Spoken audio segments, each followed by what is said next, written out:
یوسف plaza میں جو ان سے جو چیزیں برآمد ہوئی تھی اس میں جو ریکارڈ ملا تھا اس سے یہ ثابت ہوا تھا، اس میں جو ریکارڈ میں جو نظر آ رہا تھا اس میں یہ تھا کہ یہ کراچی سمیت پورے ملک میں اور چین، افغانستان، ایران اور دبئی سے جو ہے جو سگریٹس کی جو عالمی نیٹ ورک ہے اس کا ایک خاصا ریکارڈ سگریٹ کی اسمگلنگ کے عالمی نیٹ ورک سے ان کو جوڑا گیا تھا۔ تو اسی بنیاد پر کیونکہ جب ان کے اکاؤنٹس کی جب چھان پھٹک ہوئی تھی تو اس میں کھربوں روپے کی ٹرانزیکشن ہوئی تھی۔ مثلا کوئی 30 اکاؤنٹس جو تھے وہ عبدالواسع کے نام پر تھا، ایک ان کے بیٹے کے نام پر تھا جس کو وہ خود کر رہے تھے، اور 29 اکاؤنٹس ایسے تھے جو ان کے مختلف عزیز و اقارب کے نام پر تھے۔ محسن بیگ اس کیس میں یہ ایک بہت عام کردار ہے محسن بیگ، جو کہ آپ نے سنا ہوگا کہ ہمارے سابق وزیر اعظم عمران خان کے بھی بہت قریبی دوست تھے، موجودہ جو مسلم لیگ کی حکومت کے اہم ذمہ دار ہیں ان کے بھی بڑے قریبی دوست ہیں، انہیں اسٹیبلشمنٹ کا بھی بہت قریب سمجھا جاتا ہے، اور یہ وہی محسن بیگ ہیں جن پر کچھ عرصے پہلے پی ٹی آئی کے آخری دور حکومت کے آخر میں ان پر مراد سعید صاحب جو سابق وفاقی وزیر تھے کمیونیکیشن کے، ان پر ان کے بارے میں کوئی قابل اعتراض بات چیت کرنے پر، قابل اعتراض کمنٹس پاس کرنے پر ایک ایف آئی اے سابق کرائم نے اس وقت مقدمہ قائم کیا تھا، اور جب ایف آئی اے کی ٹیم انہیں گرفتار کرنے گئی تو انہوں نے گرفتاری دینے کے بجائے ان پر فائرنگ کر دی تھی۔ السلام علیکم ناظرین، میں ہوں عادل جواد اور آج پھر میرے ساتھ ہیں سینئر صحافی نادر خان۔ آج ہم آپ کو ایک ایسے کیس کے بارے میں بتانا چاہتے ہیں کہ جس بہت ہی دلچسپ کیس ہے، جو کہ ہے تو ایک معمولی، تو اگر دیکھا جائے تو وہ اسمگلنگ اور حوالہ ہنڈی سے ریلیٹڈ ہے، معمولی تو نہیں کہہ سکتے، اس میں اربوں بلکہ کھربوں روپے انوالو ہیں، کھربوں روپے کی ٹرانزیکشنز انوالو ہیں۔ لیکن اس کیس کے تانے بانے جو ملتے ہیں وہ اقتدار کے ایوانوں تک پہنچتے ہیں، اعلیٰ سرکاری افسران تک پہنچتے ہیں، کارپوریٹ کرائم اور بینکوں اور مالیاتی اداروں کے اعلیٰ افسران اور ان کے جو صدور اور ان کے ایگزیکٹوز ہیں وہاں تک جاتی ہیں یہ کہانیاں۔ تو یہ جو نادر آپ بتائیں گے کہ اس کیس کے بارے میں کچھ تفصیلات بتائیں اور پھر ہم آگے بڑھتے ہیں۔ جی بہت شکریہ عادل صاحب۔ ہم جو جس کیس کے بارے میں ڈسکس کرنا چاہ رہے ہیں آج، وہ ایک کوئٹہ کے تاجر ہے جن پر اسمگلنگ کا الزام لگایا گیا تھا، عبدالواسع نام ہے، اور ان پر جو الزامات ایف آئی اے میں مقدمات کی صورت میں ہوئے اس میں ایک فائنینشیل مانیٹرنگ یونٹ کی ایک ایس ٹی آر جنریٹ ہوئی تھی 2019 میں، جس کو ڈی جی آفس انہوں نے ریکمینڈ کی تھی کہ اس کے اوپر آپ انکوائری کریں کہ اس اکاؤنٹس میں جو ٹرانزیکشنز ہیں وہ ٹرانزیکشن بہت ہی مشکوک ہیں۔ فائنینشیل مانیٹرنگ یونٹ یعنی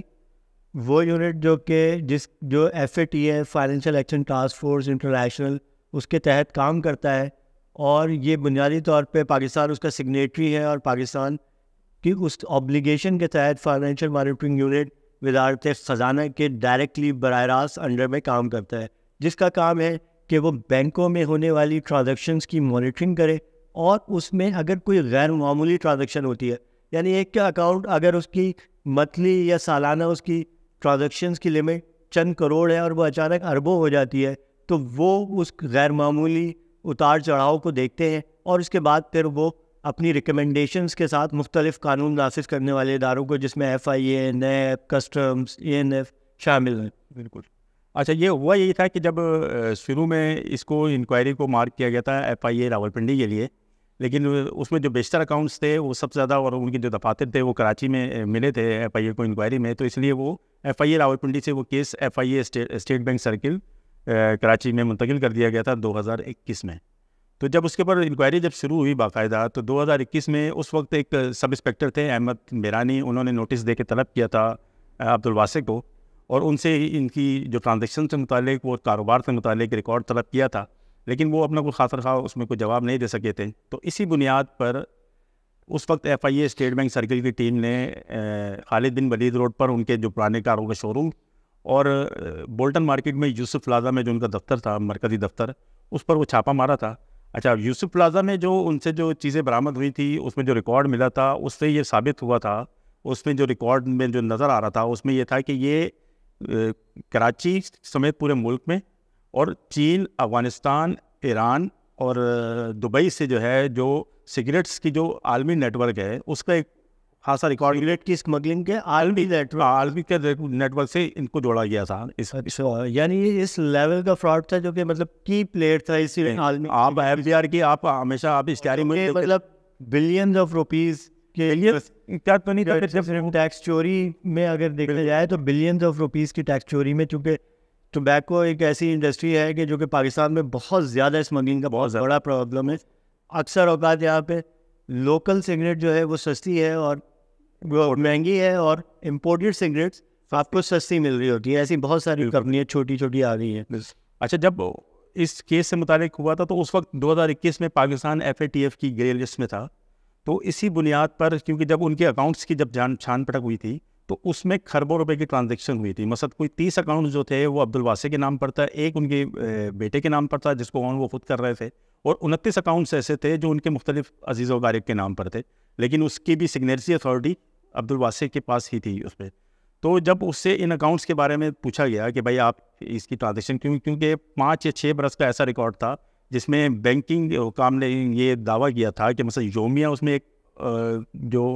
ایک وہ درمیانی 20 لاکھ روپے تک کی روزانہ ٹرانزیکشن ہو رہی تھی 60 اکاؤنٹس میں, کہ مثلا پیسے آ بھی رہے تھے اور پیسے جا بھی رہے تھے. ان کی مالیت پھر کھربوں روپے تک, اسی لیے وہ کھربوں ٹرانزیکشن ہو گئی, کیونکہ مثلا 20 اکاؤنٹس اگر یومیہ آپ کو 20 لاکھ روپے روزانہ اس میں اور 5-6 برس تک ایسے آتے رہیں گے. تو ان سے جب ان کے کاروبار کے بارے میں پوچھا گیا تھا کہ بھائی آپ طور پر روزانہ کروڑوں روپے کی ٹرانزیکشن اس میں ہو رہی تھی جو 60 اکاؤنٹ پہ. لیکن جب FIA نے ان سے سوال کیا تھا تو انہوں نے کوئی مطمئن نہیں کر سکے, تو انہوں نے کہا تھا کہ یہ میں بزنس جو کرتا ہوں اس میں جو کمیشن ملتا ہے یہ وہ کمیشن ہے جو مجھے ملتا ہے. تو اب حیرت کی بات یہ ہے کہ ایسا کون سا کاروبار ہے جس میں اتنا کمیشن ملتا ہے. تو اسی بنیاد پر FIA نے تو پہلے کسٹم ایکٹ اور حوالہ ہنڈی کے تحت ایک مقدمہ درج کیا تھا. حوالہ ہنڈی کا مقدمہ اس لیے درج کیا گیا تھا کہ جو خالد بن ولید روڈ سے جو گاڑیاں انہوں نے برآمد کی تھی ان گاڑیوں کی ٹرانزیکشن وہ ثابت نہیں کر پائے تھے. تو وہ ٹرانزیکشن کے لیے جو وہاں جو ریکارڈ تھا وہ رجسٹر میں جو تھا وہ یہ تھا کہ کراچی سے دبئی اور دبئی سے جاپان کی جو بینکنگ جو ٹرانزیکشن ہو رہی تھی وہ حوالے کے ذریعے ہو رہی تھی, وہ رجسٹر میں انٹری تھی. اسی بنیاد پہ وہ مقدمہ ہوا تھا. بیسکلی وہ اسمگلنگ کا نیٹورک تھا, وہ اسمگلنگ کا نیٹورک تھا. پھر اسی لیے اور اس کے لیے منی لانڈرنگ کی جا رہی تھی, اسی لیے پھر شاید منی لانڈرنگ کی بھی ایک اسی لیے پھر فوراً بعد منی لانڈرنگ کا, کیونکہ اس زمانے میں جو ہے وہ FATF میں رپورٹ کرنا ہوتی تھی کہ ہم کتنی کاروائیاں کر رہے ہیں اور کیا کر رہے ہیں اسمگلنگ نیٹورک کے خلاف. تو ان کے اکاؤنٹس کو سیل کیا گیا تھا, اس میں کتنی رقم تھی اس وقت جو 60 اکاؤنٹ پہ جو رقم تھی وہ تقریباً 1 ارب سے زیادہ کی رقم تھی جو 60 اکاؤنٹس میں تھی. اچھا, اس میں دلچسپ ایک بات یہ ہے کہ جب ADJ ساؤتھ 10 میں جب یہ مقدمے کی پیش رفت چل رہی تھی اور اس دوران میں FIA نے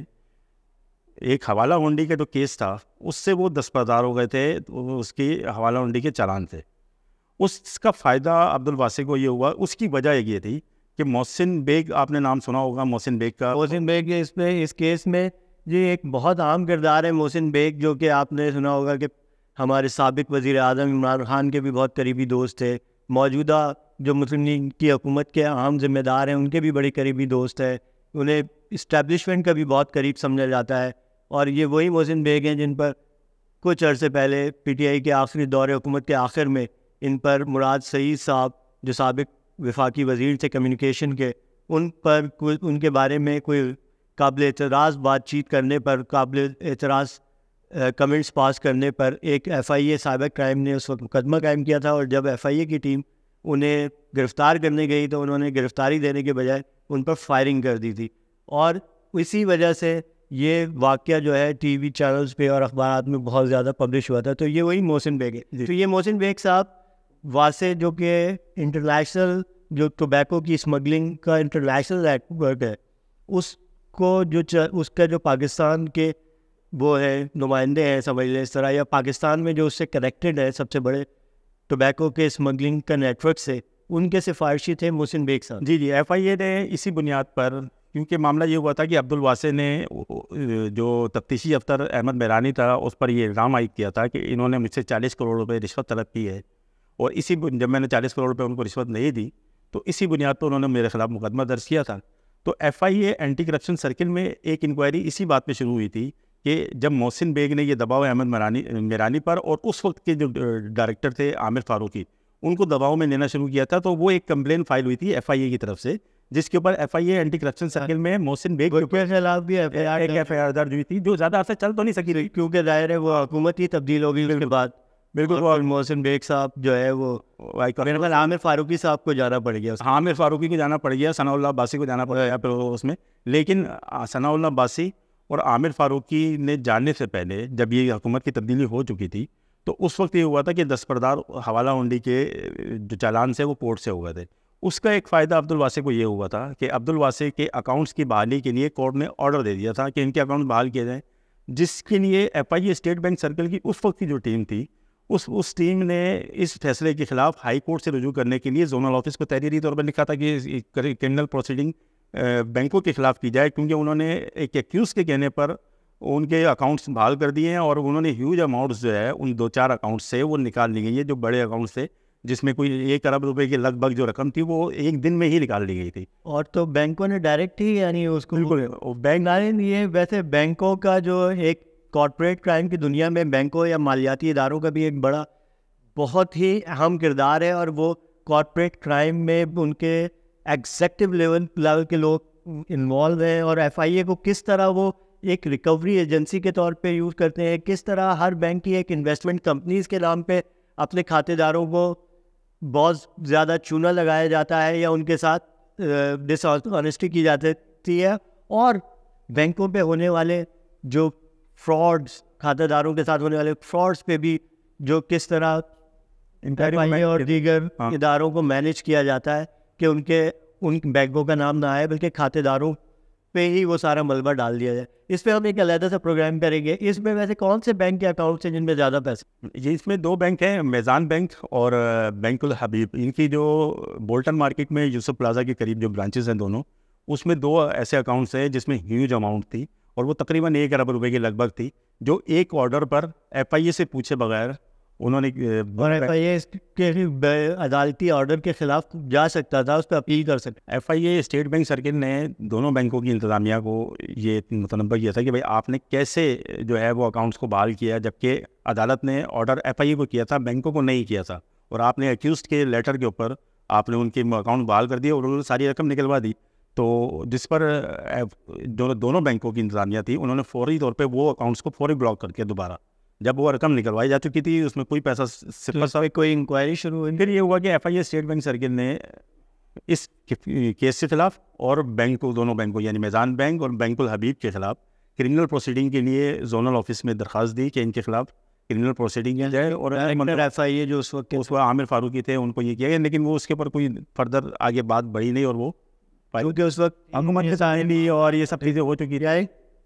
تو اس کے علاوہ اس پہ ہم ایک پروگرام کریں گے کہ بینکوں کی انوالومنٹ. اور اب آپ کے ذہن میں کوئی اور امپورٹنٹ چیز اس حوالے سے؟ جی, اب اصل میں معاملہ یہی ہوا تھا کہ جس وقت ان کا حوالہ ہنڈی کا چالان واپس لیا گیا تھا تو اس کا کیس کا اثر پڑا اے ایم ایل کے مقدمے کے اوپر, اور 18 ستمبر 2023 کو یعنی کہ 1.5 مہینہ پہلے یہ کیس ایف آئی اے میں اے ڈی جے ساؤتھ 10 کی عدالت نے اوپن کورٹ میں اس کو اس بنیاد پہ ڈسمس کر دیا کہ اور ملزم کو بری کیا کہ ایف آئی اے کی تفتیش اس میں جو ہے وہ بالکل بیکار ہے, اور وہ کوئی ایسے شواہد پیش نہیں کر سکی جس کے اوپر وہ ملزم کو سزا دی جا سکے. منی لانڈرنگ کے ایکٹ کے تحت جو مقدمہ ہوا تھا وہ اب 18 ستمبر 2 ماہ قبل تقریباً 1.5 ماہ قبل وہ ختم کر دیا. اچھا, اس میں دلچسپ بات یہ ہے کہ 18 ایف آئی اے اس فیصلے کے خلاف اپیل میں گئی ہے. 18 ستمبر 2023 کو عبدالسلام شیخ تھے ڈائریکٹر ایف آئی اے کراچی, اور ان کا تبادلہ ہوا 3 اکتوبر 2023 کو یعنی کہ 15 دن کے بعد, اور نئے جو ڈائریکٹر ہیں انہوں نے 5 اکتوبر کو یہ چارج سنبھالا تھا, اور ان کے چارج کو سنبھالے کو بھی 1 مہینے سے اوپر ہو چکا ہے.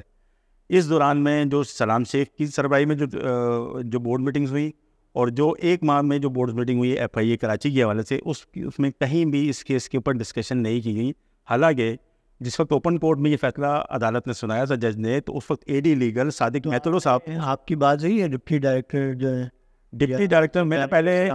سلام شیخ صاحب سے میں نے بات کی تھی, ان کو میں نے پوچھا تھا کہ یہ معاملہ کیا ہے, تو وہ ظاہر سی بات ہے ان کے پاس بوجھ کام کا بہت ہے, کیوں ڈائریکٹر ایڈمن ہے آج کل, تو وہ کہہ رہے ہیں مجھے کیس کا یاد نہیں ہے, تو میں لیکن آپ سے کہیں سے معلومات لے کر آپ ڈپٹی ڈائریکٹر نے کہا کہ ہمارے میں ابھی تک آیا ہی نہیں ہے کہ ان کے یہ کیسے ہو سکتا ہے, یہ بس یہ اب سوال تو ہے ایف آئی اے نے دینا جواب. اس ہم اس پروگرام کو یہیں ختم کرتے ہیں. اس کیس میں اگر مزید معلومات مطلب مختلف اینگل سے ہم 1-2 پروگرام اور کر سکتے ہیں, کیونکہ بہت ہی انٹرسٹنگ کیس ہے. ناظرین دیکھیں کہ ایک ایسا کیس جس کے اندر یہ کلاسک ایگزامپل ہے پاکستان کے جو اینٹی گراف باڈیز ہیں یا جو کرپشن کے خلاف کرنے والے ادارے ہیں وہ کس طرح کام کرتے ہیں. یہ بالکل کلاسک ایگزامپل ہے جس کے اندر ایک انٹرنیشنل ریکٹ سے وابستہ اسمگلر کے خلاف کیس ہوتا ہے, منی لانڈرنگ کے مقدمات بنتے ہیں اینٹی منی لانڈرنگ ایکٹ کے تحت, لیکن شروع ہی میں کیس جیسے ہی شروع ہوتا ہے طاقتور حلقے انوالو ہو جاتے ہیں، ایسے لوگ انوالو ہو جاتے ہیں، وہ دباؤ ڈالنا شروع کر دیتے ہیں ایف آئی اے کی اعلیٰ ہیرارکی سے بھی طاقتور لوگ، جو کہ پھر اس ہیرارکی کو بھی تبدیل کراتے ہیں، اس سے جڑے ہوئے مقدمات کو بھی بتدریج ختم کراتے ہیں. اور اب ایک پہلے ان کے اکاؤنٹ سے پیسے نکالے، اس میں بینک کی اعلیٰ انتظامیہ، بینک کے ایگزیکٹوز بھی کس حد تک انوالو ہیں. آپ کو اندازہ اس سے ہو سکتا ہے کہ عمومی طور پہ بینک ایک ایسے کیس میں جس میں کرمنل پروسیڈنگ ہو وہ اپنے طور پہ فیصلہ نہیں لے سکتا، اور وہ لیتا ہے. تو یہ اس کے جڑے، اور آپ دیکھیں وہ کیس بھی ختم ہو گیا ہے. تو اس کیس کے یہ ایک کلاسک ایگزامپل ہے کس طرح ہمارے ایف آئی اے اور دیگر جو ہمارے اینٹی کرپشن کے ادارے وہ کام کرتے ہیں. آج کے لیے اجازت دیجیے، شکریہ.